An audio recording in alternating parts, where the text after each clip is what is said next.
গতকাল সন্ধ্যায় হাতের নখগুলো কেটে পরিষ্কার করছিলাম।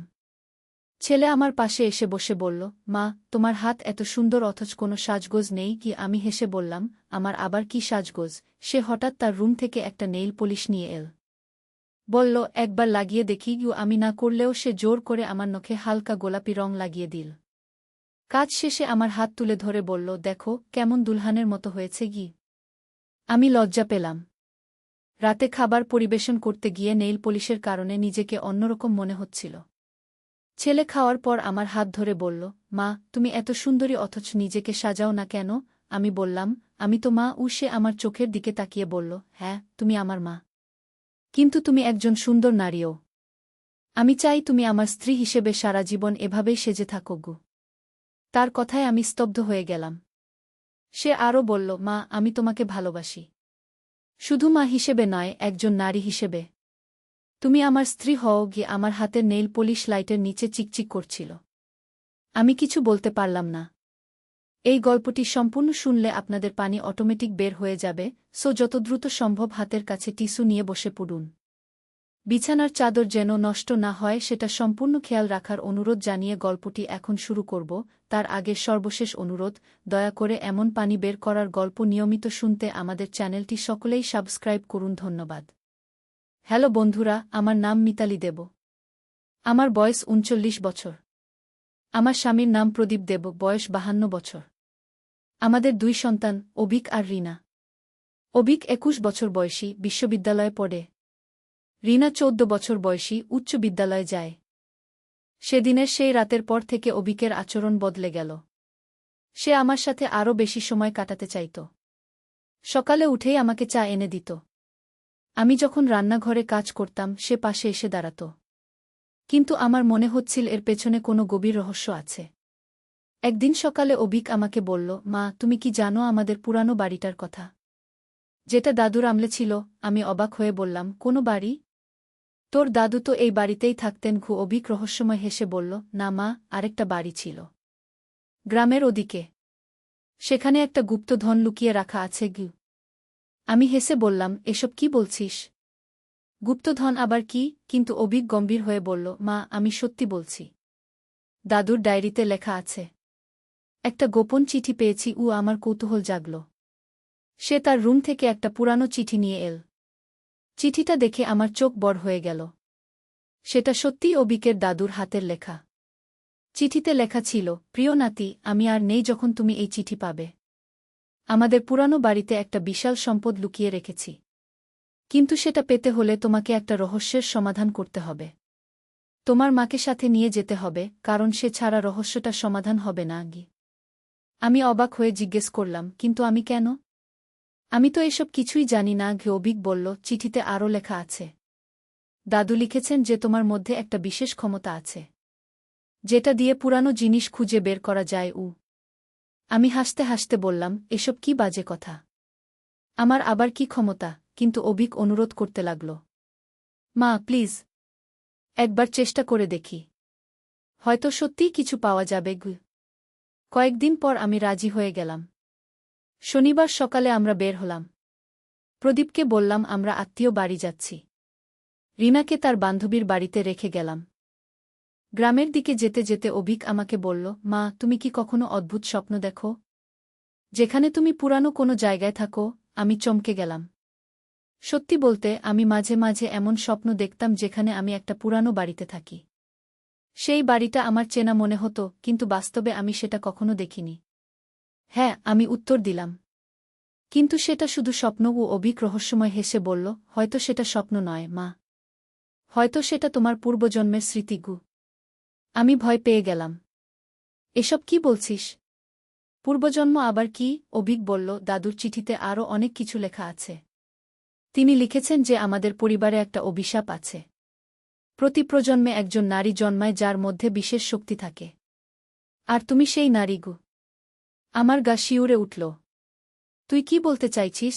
অভিক গম্ভীর হয়ে বলল, মা, তুমি যে নেইল পলিশের কথা বলেছিলে সেটা আসলে একটা ইশারা ছিল। দাদুর চিঠিতে লেখা আছে যে যখন তুমি তোমার হাতে কোনো রং লাগাবে তখনই তোমার শক্তি জাগবে গু। আমি আমার হাতের দিকে তাকালাম। নেইল পলিশটা এখনও লেগে আছে। হঠাৎ আমার মনে হলো যেন আমার হাত দুটো গরম হয়ে উঠছে। একটা অদ্ভুত অনুভূতি হচ্ছে। গ্রামে পৌঁছে আমরা একটা পুরানো বাড়ির সামনে দাঁড়ালাম। বাড়িটা দেখেই আমার মনে পড়ে গেল আমার সেই স্বপ্নের কথা। এটা ঠিক সেই বাড়ি। আমি কাঁপতে কাঁপতে বললাম, অভিক, এই বাড়িটা আমি স্বপ্নে দেখেছি। অভিক খুশি হয়ে বলল, তাহলে দাদু সত্যি বলেছেন। তুমি সত্যিই বিশেষ। কি আমরা বাড়ির ভেতরে ঢুকলাম। সবকিছু ধুলোমাটিতে ঢাকা। কিন্তু আমার কাছে সব পরিচিত মনে হচ্ছে। হঠাৎ আমার হাত দুটো আরও গরম হয়ে উঠল।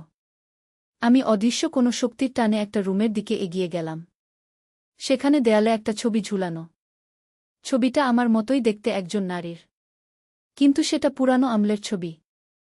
অভিক উত্তেজিত হয়ে বলল, মা, এই মহিলা তোমার হুবহু মতো দেখতে। হয়তো তুমি তার পুনর্জন্ম। আমি ভয়ে কাঁপছি। অভিক, আমার ভয় লাগছে।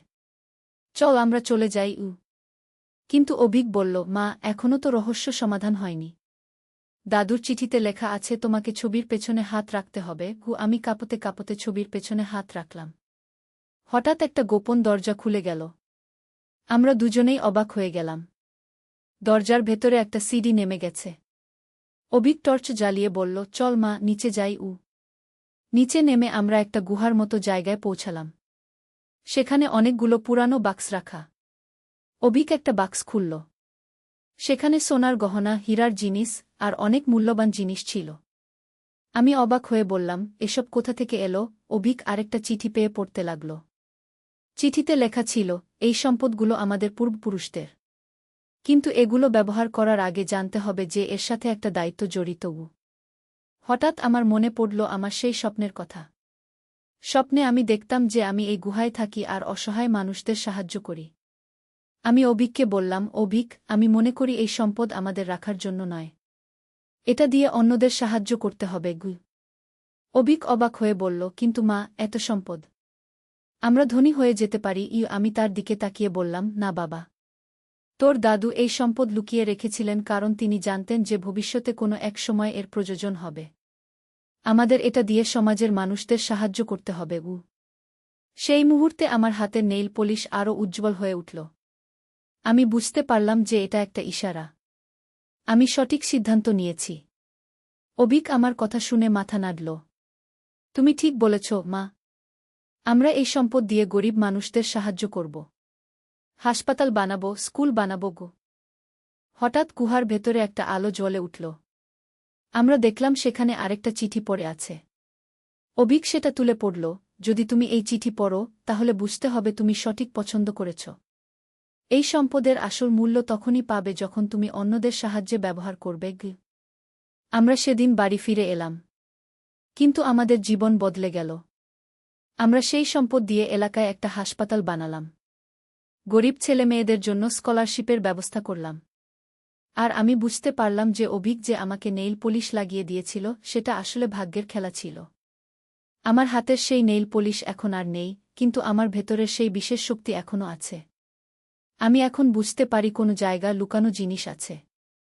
আর আমরা সেগুলো দিয়ে মানুষের সেবা করি। প্রদীপ প্রথমে আমাদের এই কাজ বুঝতে পারেনি। কিন্তু যখন সে দেখল যে আমরা সত্যিই মানুষের উপকার করছি, তখন সেও আমাদের সাথে যোগ দিয়েছে। এমনকি রিনাও এখন আমাদের সাথে সাহায্যের কাজে অংশ নেয়। কয়েক মাস পর আরেকটা অদ্ভুত ঘটনা ঘটল। আমি একদিন বাজার থেকে ফিরছিলাম। হঠাৎ দেখলাম রাস্তার পাশে একটা বৃদ্ধ মহিলা বসে আছেন। তিনি আমাকে দেখে হাত নাড়ালেন। আমি তার কাছে গেলাম। বৃদ্ধা বললেন, মা, তুমি কি মিতালি? আমি অবাক হয়ে বললাম, হ্যাঁ, কিন্তু আপনি কি করে জানলেন? তিনি হাসলেন। আমি তোমার দাদির বান্ধবী ছিলাম। তোমার দাদি আমাকে বলে গেছেন যে একদিন তোমার সাথে দেখা হবে। তিনি আমার হাতের দিকে তাকিয়ে বললেন, তোমার হাতে বিশেষ ক্ষমতা আছে। কিন্তু এই ক্ষমতার সাথে একটা গল্প জড়িত। তোমার পূর্বপুরুষরা এই এলাকার রক্ষক ছিলেন। তারা লুকানো সম্পদ দিয়ে মানুষের সেবা করতেন। আমি আরও অবাক হয়ে গেলাম। বৃদ্ধা চালিয়ে গেলেন, কিন্তু একটা সময় খারাপ মানুষরা তাদের সেই ক্ষমতার কথা জেনে যায়। তারা সম্পদ লুট করার চেষ্টা করে। তখন তোমার পূর্বপুরুষরা সব সম্পদ লুকিয়ে রাখেন।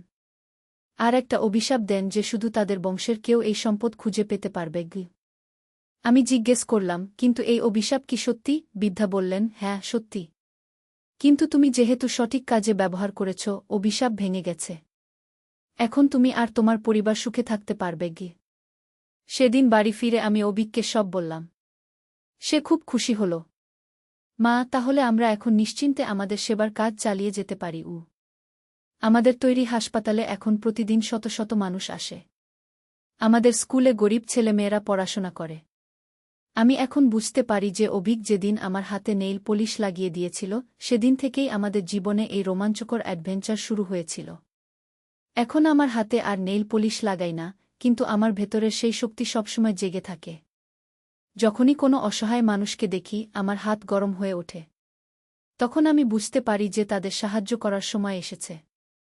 অভিক এখন আর আমাকে স্ত্রী হতে বলে না। সে বুঝতে পেরেছে যে আমি তার মা হিসেবেই তার কাছে সবচেয়ে গুরুত্বপূর্ণ। আমাদের সেই রহস্যময় অ্যাডভেঞ্চার আমাদের পরিবারকে আরও কাছে এনেছে। এখন আমরা সবাই মিলে এই সেবার কাজ করি। প্রদীপ হাসপাতালের ব্যবস্থাপনা দেখে, রিনা স্কুলের বাচ্চাদের পড়ায়, আর অভিক নতুন নতুন জায়গায় লুকানো সম্পদ খোঁজার কাজে আমাকে সাহায্য করে। গত সপ্তাহে আমরা আরেকটা গুপ্তস্থান আবিষ্কার করেছি।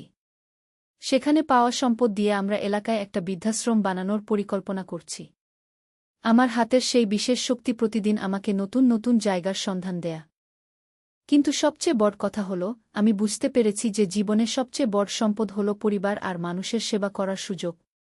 সেই নেইল পলিশের রং এখন আর আমার নখে নেই, কিন্তু তার চিহ্ন আমার হৃদয়ে চিরকালের জন্য রয়ে গেছে। আর এভাবেই আমাদের পারিবারিক রোমাঞ্চকর অ্যাডভেঞ্চারের গল্প এখনও চলমান। প্রতিদিন নতুন নতুন রহস্য, নতুন নতুন আবিষ্কার। আমাদের জীবন এখন একটা চলমান রোমাঞ্চকর উপন্যাসের মতো। কিন্তু আমাদের সবচেয়ে বড় অ্যাডভেঞ্চার শুরু হল 6 মাস পরে। একদিন রাতে আমি একটা অদ্ভুত স্বপ্ন দেখলাম। স্বপ্নে দেখলাম একজন রহস্যময় মানুষ আমার কাছে এসে বলছে, মিতালি, তোমার কাজ এখনও শেষ হয়নি। সবচেয়ে বড় রহস্য এখনও বাকি আছে গু। সকালে ঘুম থেকে উঠে আমি দেখলাম আমার হাতের তালুতে একটা অদ্ভুত চিহ্ন দেখা দিয়েছে।